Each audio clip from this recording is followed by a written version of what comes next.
Hi everyone, my name is Ifedayo Bamikole and welcome to my course on preparing a data warehouse on the SQL Server Platform. I am a data and AI solution architect at Microsoft and I have worked with SQL Server in many different roles. Preparing a data warehouse in the right way is very important as a data professional.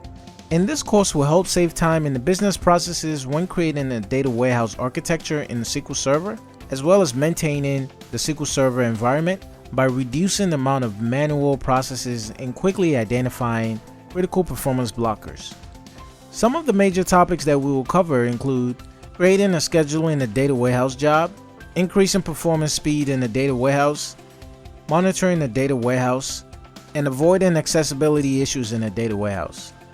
Before beginning this course, you should be familiar with SQL Server Management Studio, SQL Server Data Tools, as well as SQL Server Integration Services. By the end of this course, you'll have a solid foundation to adequately prepare your data warehouse in Microsoft SQL Server. I hope you'll join me on this journey to learn about data warehousing with the Preparing a Data Warehouse on the Microsoft SQL Server Platform at Pluralsight.